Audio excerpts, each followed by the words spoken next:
Well, ladies and gentlemen, nice to be here. Nice to see so many people in the audience. We have, for the last 10 years, been going around Scottish towns and cities, and we've been recording the plants that we find up your street, in your park, and in most of the green spaces we can find in these towns and cities. One of the areas where we like to go are cemeteries. Now, you might think that it's a bit morbid, and you might wonder, how did I get interested in cemeteries? I'm going to tell you a story. When I was a young boy down in England, when I was a young boy and I was at school, and when I was about 15, it was necessary, according to my parents, for me to go out and earn some money during the vacation, the holidays we called it then. And so I found myself as the assistant to the grave digger in a local cemetery. And my job, he gave me a metal pole, a sharp steel pole, and a hammer. And my role was to find out if there was still a coffin down there in the ground by simply banging this rod into the ground. It wouldn't be allowed these days, I reckon. They'd have some geophysical device to do it. But in those days, that's what you did. I didn't last very long in that job. My parents thought it was not suitable. So anyway, I'm going to say a few words about the plants we find in cemeteries. If I can work out how to move this on. Oh, there's this thing here. Okay, so this must be advanced. How do you advance this? That's all right. Now, some of you may be from Glasgow, and if you are, you'll know the necropolis, a great big cemetery near the cathedral in Glasgow. It was opened in 1833. It's one of the first big municipal cemeteries in Scotland. It has about 50,000 burials. And look at it. It's rather beautiful. It's designed to be beautiful, to be a thing of beauty. It has trees, grassland, and all kinds of areas. And it's led somebody called Sir William Connolly, who you may know by another name. He said Glasgow doesn't care much about the living, but it certainly cares for the dead. And you can see that care in what you have before you there. And this is another kind of cemetery. This is a municipal cemetery in Kilmarnock. Anyone from Kilmarnock? I have to be careful what I say. Raise your hand if you come from Kilmarnock. No one. Yes, no one, sorry.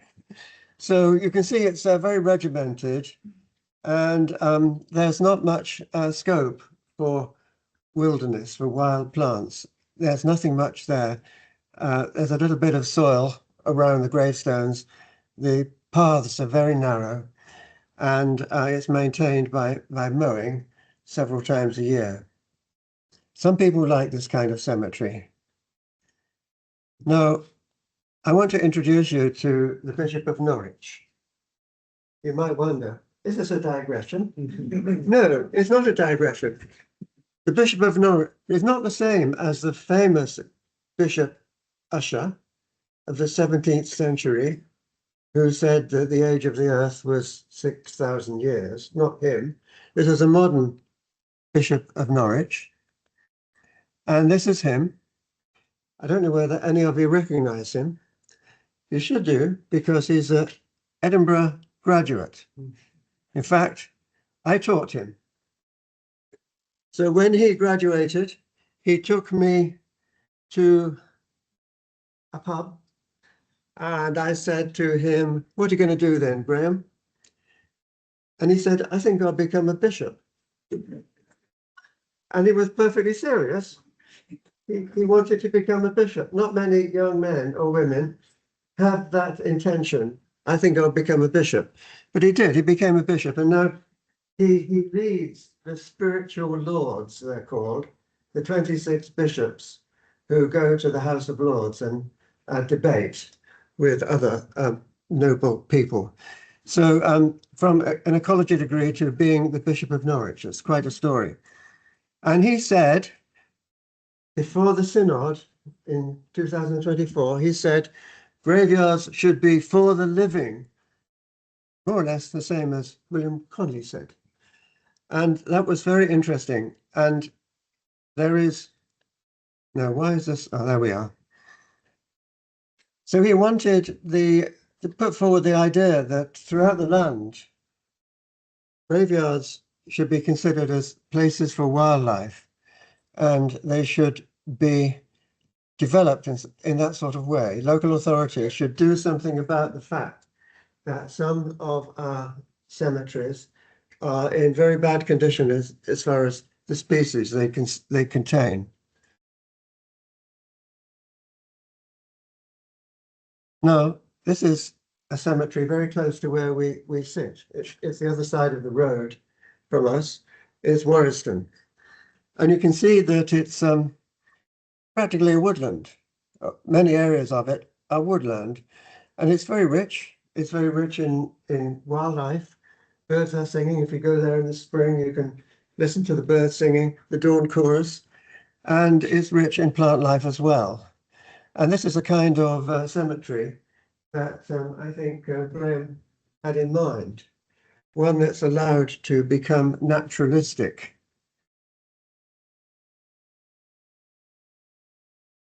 And this is a cemetery that I came upon near to, or no, near to Stranraer.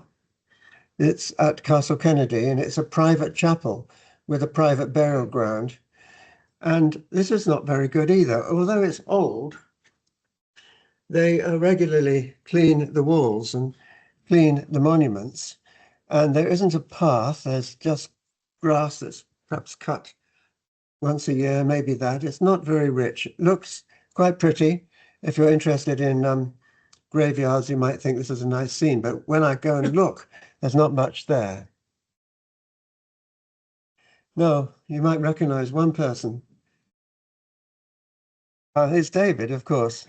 And we were together in Forest, and we went to this interesting cemetery, and we found quite a lot of species there.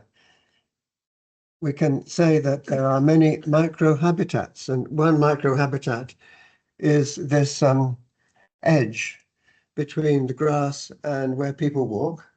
It's disturbed maybe once or twice a year. It's raked over, but it provides quite a rich habitat for small plants. And if we look at the scene, we can see that there are lichens growing on the monuments. And if we go into the wood there, we'll find plenty of species growing on the trunks of trees.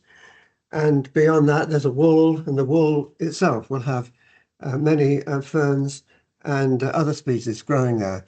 So it's rich in microhabitats. So we asked the question, what grows in cemeteries?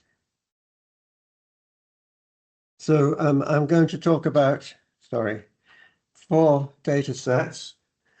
And the first one is the necropolis, which we've already been talking about. The second one is a survey by Brian Ballinger of 20 graveyards in Easter Ross. The third one is a cemetery in England, Norfolk, and this has been surveyed by friends of the Earlham Cemetery, and it's got 309 species. And this data set is many graveyards and cemeteries that we've come across during the urban flora of Scotland, and we've got 310 species. So we see straight away that quite a lot of plants live in cemeteries. An interesting question, and an easy one to answer, is what proportion of these plants are natives? And you can see that if you go, well, what proportion are aliens, in fact? So if you go to the north of Scotland, to Brian Ballinger's data set, you can see that 11% of them, only 11%, are aliens. And of course, we know from the BSGI Atlas, we know that about 52% of the entire British flora consists of alien species. If you go further south, the proportion of aliens goes up to 32%. And if you go to the necropolis, it's 27. And in our urban flora survey, it's 27.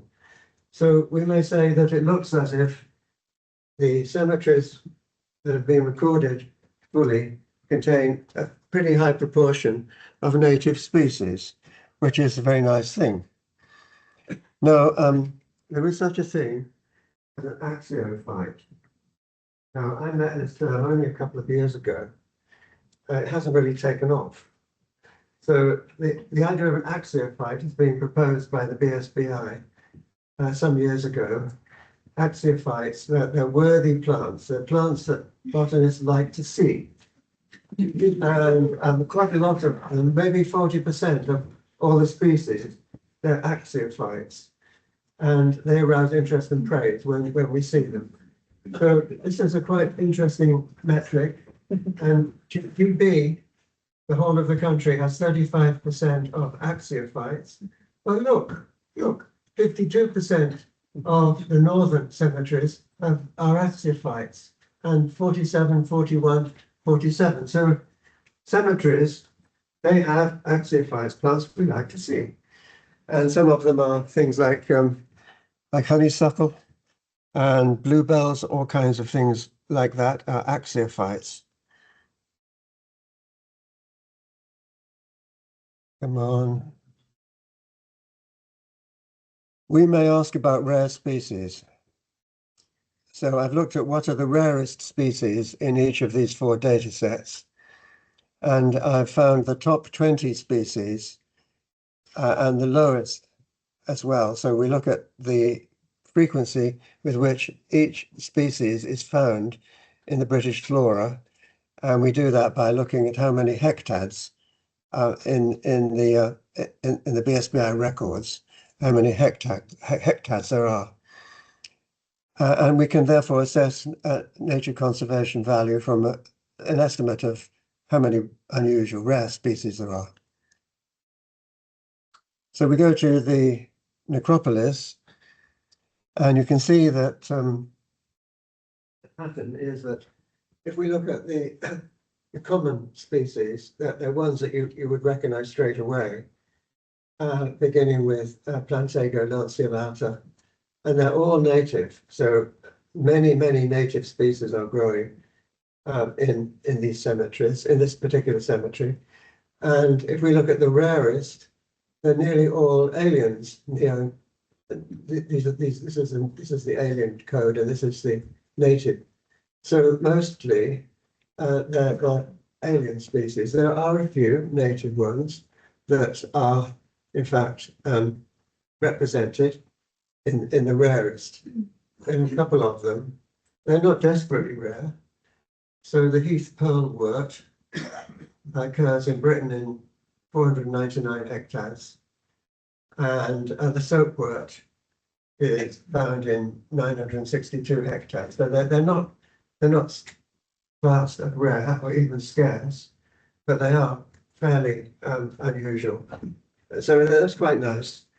And if we go to Easter Ross, then we find a few more. So again, all the commonest, they're all natives, and the ones that are the rarest, a mixture of aliens and natives, roughly half and half.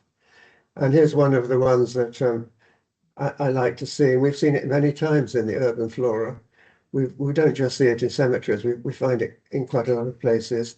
That's the meadow saxifrage, Saxifraga granulata. I think it was once considered rare, but in fact it's in 730 hectares. And the slender parsley pert is not particularly rare, but it is found in this data set. And we go to Norfolk, and it's a rather similar picture, really. We have the commonest, they're all natives. The ones that are rare, the rarest are a mixture of natives and aliens. There's a couple of examples. This verbascum the hoary mullein is 84 hectares. It's got also Hoa barbosa, 108 hectares. It's got the subterranean clover. This is, in fact, used quite a lot in Australia as a forage plant. But it's is present in England, and it's 288 hectares. And the urban flora of Scotland, well, we do find, back to our Saxifraga granulata, we find it quite often, and we also find Crassula tilia, which used to be considered to be rare, but mainly because Brian Ballinger found it quite a few times in the northeast of Scotland. It's no longer considered rare, and it's in 274 hectares. And you can see the range of species that we found, and nothing that's terribly rare, but quite a lot that are interesting and worth conserving. Now we can go beyond list of species and we can look at attributes. And to look at attributes, you can go to various databases. The one I like to go to these days was published in 2022, and it's by Mary Henig and others, and it lists many of the attributes, such as how many seeds, and such as the data that come from this man Ellenberg, which has been talked about this morning. That is the ecological tolerances of species in terms of acidity, in terms of light, in terms of water, in terms of saline. And so I go to this database, and when I do that, I can ask questions like, are these plants found in the various cemeteries, are they lovers of moisture, or can they tolerate drought? And so this is a Ellenberg scale, goes from 1 to 12. If it were 1, it would be extremely drought tolerant. And if it were 12, it would be an aquatic plant. And you can see pretty clearly that they're all somewhere in the middle of this range, which I think is what you'd expect. You can see that the wettest one is Glasgow, which is perhaps not surprising. And the driest one is in Norfolk, which is a very dry part of the country. And drought-tolerant plants are more likely to be there at Earlham, and watery plants like sedges more likely to be in Glasgow.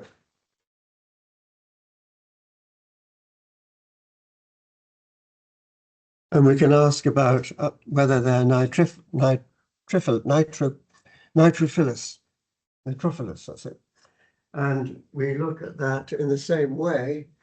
So we've got a scale that goes from 1 to 9, Ellenberg scale, and the average of all British species is 4.38. And we can see that all of these cemeteries, they tend to have nitrophilous species. Okay. So cemetery species tend to be nitrophilous, and I think that's because we're always talking about towns where there's additional nitrogen fertilization from the atmosphere and from the excreta of dogs. What sort of plants are they? Well, one of my teachers when I was an undergraduate was Philip Grime, and he was developing at that stage his famous triangle, where you can say that plants may be competitive, they may be stress tolerators, or they may be ruderals. And my intention is to place all the species on this triangle. Well, I haven't done that yet. This is still work in progress. But most of the plants that we find in cemeteries are in this part of the triangle. That is, they tend to be ruderals. That is, they tolerate quite a good bit of disturbance. In fact, their life cycles are adjusted to a somewhat disturbed substrate, frequent disturbance with raking and shuffling, people shuffling around and so forth. So they're mostly ruderals. Now, I think Bishop Usher had in mind more than just plants. And if you go across the road to Warriston, you can see this sign: less mowing, more wildflowers, more habitat, more insects, more birds, more animals, more biodiversity, more life. So that's very nice. So thank you, and thank you for all those who have helped in the Urban Flora project. Some of them are listed here. I've probably left some people out.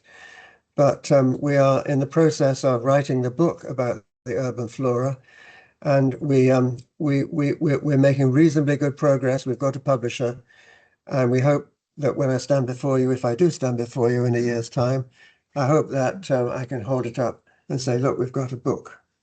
Thank you.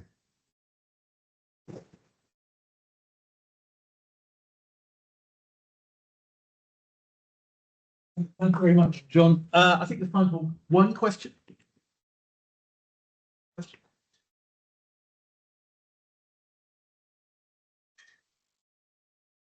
Apparently not.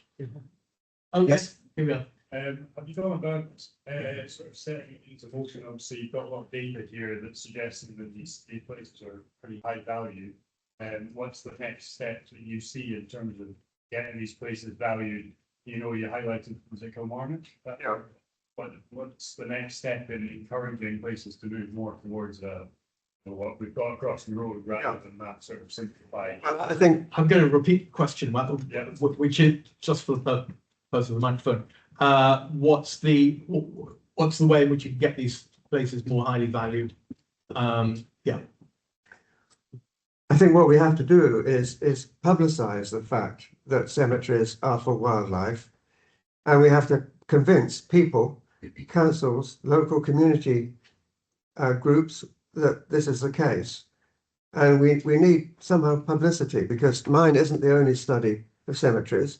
I think there are other studies, and they come to the same conclusions. So we need to somehow get publicity and try to make it so that people view cemeteries differently, not simply places to walk the dog, which is quite a common reason why people go to cemeteries.